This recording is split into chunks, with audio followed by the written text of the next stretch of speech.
लगती है, लेकिन उससे भी ज्यादा टेक्नोलॉजी लगती है रॉकेट बनाने में, क्योंकि सैटेलाइट भारत ने 1975 में ही आर्यभट्ट बना लिया था, लेकिन खुद छोड़ नहीं पाए थे तो रूस को कहते, तो उसने अपने रॉकेट से छोड़ा था। तो हमारे पास पीएसएलवी बहुत भरोसेमंद सैटेलाइट है, यह रॉकेट है, यह अब तक 50 सफल अभियानों को कर चुका है, बहुत बेहतरीन है। मंगलयान से लेके ये सब ने बहुत बड़े बड़े सफल कारनामे किए, लेकिन इसके जगह पे कॉस्ट बचाने के लिए इसमें स्मॉल सैटेलाइट लॉन्च व्हीकल हम लोगों ने नया बनाया था, और ये बहुत बेहतरीन था, इसने काम भी बहुत अच्छा किया। इसके देखेंगे तो इसके 4 स्टेजेस हैं, मेनली 3 स्टेज है। सबसे बड़ा स्टेज जो है पहला स्टेज है, इसके बारे में पहले समझते हैं। इसकी लंबाई 34 मीटर है, व्यास जो इसकी मोटाई है वो 2 मीटर है, 120 टन खुद इसका भार है। तो अपना भार है, लेके कितना जाएगा, तो 500 केजी के सैटेलाइट को लेके चला जाएगा। आजकल 500 केजी में बहुत बेहतरीन सैटेलाइट बन जाएंगे।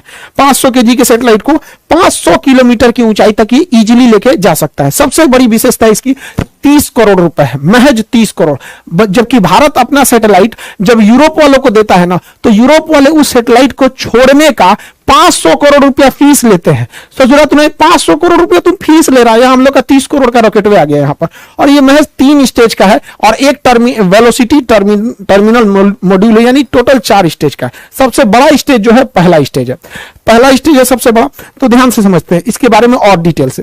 पहला स्टेज बहुत बड़ा है, और पहले स्टेज जो है वो 94 सेकंड तक चला। उसके बाद पहला स्टेज जो है वो इसको खोल के गिरा दिया जाता है, सेपरेट कर दिया जाता है। जैसे खोल के गिराते हैं रॉकेट हो जाता है हल्का और बहुत तेज भागने लगता है।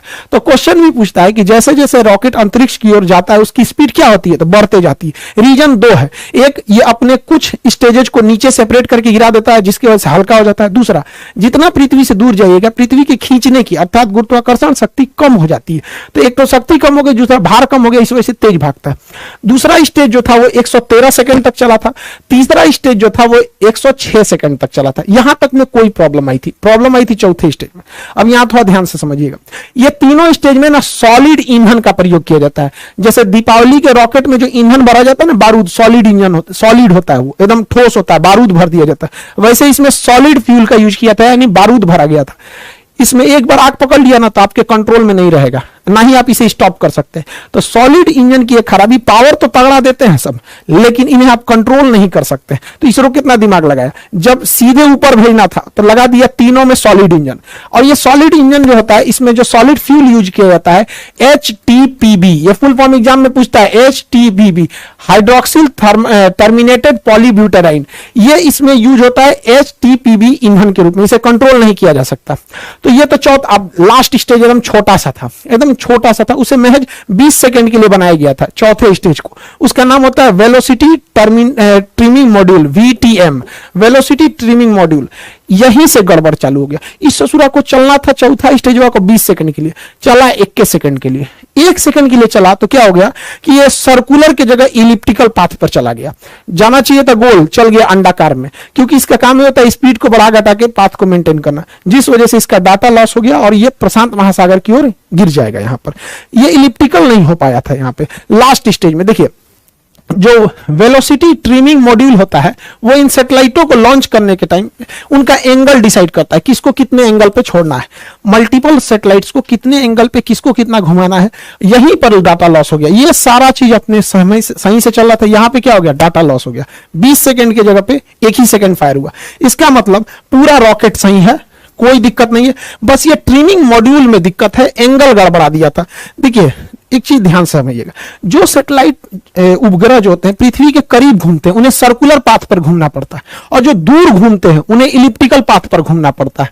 तो गलती से इसे जाना चाहिए था सर्कुलर पे, चल गया इलिप्टिकल पे, जिस वजह से ये क्या हो गया, गड़बड़ हो गया अपने ट्रिमिंग फेज में। इसलिए देखेंगे लास्ट फेज में बस ये 20 सेकंड के लिए यही बच गया था, जिस वजह से ये फेल कर गया था। हालांकि लेकिन कोई बात नहीं, हम लोग अगली बार फिर तैयार करेंगे। पहला लॉन्च जो था वो तो PSLV का भी फेल हो गया था, पहला लॉन्च GSLV का भी फेल हो गया था। सचिन तेंदुलकर भी अपने पहले मैच में कहा कोई अच्छा परफॉर्म कर पाए थे, लेकिन ऐसा तो नहीं है कि आगे नहीं किए थे, बेहतरीन काम किया था इस सैटेलाइट ने, बट लास्ट में थोड़ी सी सेंसर खराबी की वजह से ये गड़बड़ हो गया था ट्रिमिंग के समय में। हालांकि इस रॉकेट ने बहुत ही बेहतरीन ढंग से कार्बन लाइन को पार कर गया था। कार्बन लाइन क्या होता है, ध्यान से समझिएगा। पृथ्वी से वह ऊंचाई जिसे आप अंतरिक्ष मानते हैं, उस ऊंचाई को ही हम कार्बन लाइन कहते हैं। कार्बन लाइन के नीचे अंतरिक्ष, कार्बन लाइन के नीचे वायुमंडल यानी पृथ्वी और इसके ऊपर अंतरिक्ष हो जाता है। इसे वैज्ञानिक कार्मन ने दिया था, उन्होंने कहा था कि यह 100 किलोमीटर है, लेकिन अभी इसे अप्रोक्स 80 से 83 किलोमीटर माना जाता है। कुछ देश इसे 80 मानते हैं, कुछ देश इसे 83 किलोमीटर मानते हैं। उसके ऊपर अंतरिक्ष चालू हो जाता है, यानी एक कार्बन लाइन हो जाता है। 1967 में एक समझौता हुआ था जिसके तहत कहा गया था कि कार्बन लाइन से ऊपर का एरिया किसी देश का नहीं है, उसमें कोई भी जहाज, कोई भी सैटेलाइट जा सकता है, और कार्बन लाइन के नीचे का एरिया उसी का है जिसके जस्ट नीचे वह देश है। यानी भारत अपने 80 यानी 83 किलोमीटर की ऊंचाई तक अगर कोई भी मिसाइल जाएगा तो उसे अपने ऊपर खतरा मान के मार के गिरा देगा, कोई जहाज जाएगा तो उसे मार के गिरा देगा। समझा रहा है कि नहीं? तो हमारा एरो स्पेस कितना होता है अपने क्षेत्र से? एक 83 किलोमीटर। लेकिन समस्या यहां ये आती है कि कोई देश इसे 80 मानता है और कोई देश इसे 83 मानता है। जो 83 मानता है वो तो ऊपर ऊपर जाएगा। अब जैसे मान के चले भारत कहेगा कि हम 80 मानते हैं, अमेरिका कहेगा 83 मानते हो, तू जाएगा, अब भारत चल जाएगा किसी क्षेत्र में 80 में, कहेगा हम तो कार्बन लाइन के ऊपर हैं, तू कहेगा मार के गिरा देंगे, कहेगा एयरक्राफ्ट है ये। तो इसमें काफी असमंजस है, हालांकि इतनी ऊंचाई पे कोई जहाज जाते नहीं है सब यहाँ पे। तो कार्बन लाइन हमेशा याद रखिएगा, इस एग्जाम के पॉइंट ऑफ व्यू से इंपॉर्टेंट है। यह अंतरिक्ष वगैरह में जितने सैटेलाइट वगैरह रहते हैं कार्बन लाइन के ऊपर ही डाल दिए जाते हैं। इस तरह से जो सैटेलाइट घूमता है इसे कहते हैं पोलर सैटेलाइट, ऊपर नीचे जो घूमता है ये पोलर सैटेलाइट। ये पोलर इसलिए कहते हैं कि ध्रुवीय सैटेलाइट, क्योंकि पृथ्वी के ऊपर और नीचे दो पोल है, north pole and south pole. तो पोल का चक्कर लगाने वाले सैटेलाइट को हम पोलर सैटेलाइट कहते हैं, हिंदी में कहते हैं ध्रुवीय सैटेलाइट। इसमें खर्चा कम आता है, ये सर्कुलर पाथ पे घूमते हैं और पूरी पृथ्वी का चक्कर लगा लेते हैं, निगरानी कर लेते हैं। कैसे? ये तो ससुरा सैटेलाइट वो ऊपर नीचे घूम रहा है, ठीक है, लेकिन पृथ्वी तो ऐसे ऐसे घूम रही है। पृथ्वी कैसे घूम रही है? इस तरह से। तो पृथ्वी जब ऐसे घूमेगी तो अलग अलग जगह का फोटो ले लेगा। जैसे अभी ये यहाँ का फोटो ले रहा है, पृथ्वी थोड़ा सा घूमेगी तो फिर थोड़ा और आगे का ले लेगा, पृथ्वी और घूमेगी तो थोड़ा और आगे का ले लेगा। इस तरह से आगे लेते लेते पृथ्वी के ये घूमने का डायरेक्शन, अभी इस सैटेलाइट का फोकस यहाँ पर है, अब इसे पृथ्वी घूमेगी तो थोड़ा और इधर होगा, ऐसे होगा। तो पोलर सैटेलाइट काफी सस्ते आते हैं और छोटे होते हैं, जबकि जियोसिंक्रोनस सैटेलाइट होते हैं उस ससुरे इलिप्टिकल पाथ पे घूमते हैं और ये 36,000 किलोमीटर की ऊंचाई पर होते हैं। इनको छोड़ना बड़ा कठिन काम होता है। हम लोग इसको छोड़ने के लिए GSLV रॉकेट रखे हैं। तो हमारे पास हर तरह के रॉकेट है, ऐसा कोई बात नहीं है। देखिए हम लोग अभी जो बनाए हैं SSLV, small satellite launch vehicle, ये सस्ते रॉकेटों को छोड़ देगा। PSLV थोड़ा और तगड़ा भेजेगा। GSLV बाप है ससुरा सैटेलाइट सबका, उठा लेता है 2,000 किलो का सैटेलाइट उठा लेता है, 3,000 किलो का सैटेलाइट उठा लेता है। और GSLV Mark 3 दादा है ससुराई, 5,000 किलोग्राम का सैटेलाइट लेकर अंतरिक्ष में उड़ जाता है। तो ये बहुत खतरनाक है। तो हमारे पास हर तरह के सैटेलाइट है, हर तरह के जरूरत के हिसाब से हम लोगों ने इसे बना के रखा है। लेकिन सबसे ज्यादा अगर कोई काम आने वाला है तो SSLV का काम आने वाला है, जो अभी हल्का सा फेल हुआ है, मतलब वो 98% सफल है। उसका एक सेंसर गड़बड़ हो गया था।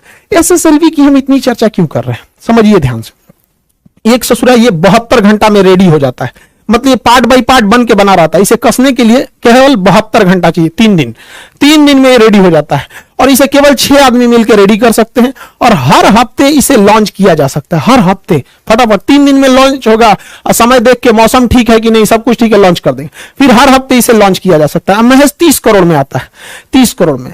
जबकि अगर आप स्पेस एक्स से सैटेलाइट छोड़वाते हैं तो 100 करोड़ तो खुदे ले लेता है। यहां तो 30 करोड़ का पूरा रॉकेट वे है और खाली छोड़ने का 100 करोड़ ले लेता है। अब कोई देश वेट नहीं करेगा क्योंकि हर हफ्ते ये भेज सकता है। जबकि हमारे पास जो PSLV और GSLV है, इनकी खराबी समझिए। एक तो सबसे इनको रेडी करने में 3 महीना लग जाता है, और दूसरा ये सस्ते 30 करोड़ के नहीं 200 करोड़ के, और GSLV को तो रेडी करने में 4 महीना लग जाता है। यानी अगर किसी को सैटेलाइट से लॉन्च कराना है हमारे GSLV से तो 4 महीने की वेटिंग लिस्ट है। आपको किसी ट्रेन में 4 महीने का वेटिंग मिलेगा तब ट्रेनें छोड़ देंगे उसको। तो इसमें 3 महीना, इसमें 4 महीना, इस ससुरा इसका खुद का खर्चा 400 करोड़ है, तो ये तो पैसा भी लेता है ज्यादा। इसी वजह से आज के समय मॉडर्न टेक्नोलॉजी है। मॉडर्न टेक्नोलॉजी में हर चीज छोटा होते जा रहा है। पहले शादी ब्याह में कैमरा करने वाला इतना बड़का कैमरा लेके आता था, अभी नॉर्मल कैमरा आ गया है। तो हर चीज अब छोटी होती जा रही है, हल्की होती जा रही है, और काम पहले से 5 गुना कर रही है। इसलिए अब भारी भरकम रॉकेट की जरूरत नहीं है। अब हम लोग छोटे रॉकेट से भी काम चला लेंगे, अब इतना भारी भरकम रॉकेट की जरूरत नहीं है। तो हम लोगों का मेन फोकस है SSLV पे, और ये पूरी दुनिया में राज करेगा। और इससे ज्यादा, सबसे ज्यादा दिक्कत होगा किसको, तो SpaceX को। बहुत ज्यादा उसको सैटेलाइट छोड़ने की जरूरत है। तो हमारे यहाँ विदेशी ग्राहक बहुत आते हैं कि हमारा सैटेलाइट छोड़ दो क्योंकि आपका रॉकेट बहुत सस्ता है, हमें सस्ता पड़ता है। तो हम लोग के पास एक पहला लॉन्च पैड था केरल के थुम्बा कोरबा में, उसका नाम था विक्रम साराभाई प्रक्षेपण केंद्र। तो ये विक्रम साराभाई था। हालांकि हम सबसे ज्यादा यूज करते थे आंध्र प्रदेश में सतीश धवन प्रक्षेपण केंद्र। तो सतीश धवन प्रक्षेपण केंद्र में हम लोगों ने 2 लॉन्च पैड बना रखे थे, 2 लॉन्च पैड बना रहे थे। इसी से जीएसएलवी को भी लाते थे। देखिए ब्लैक कलर का जो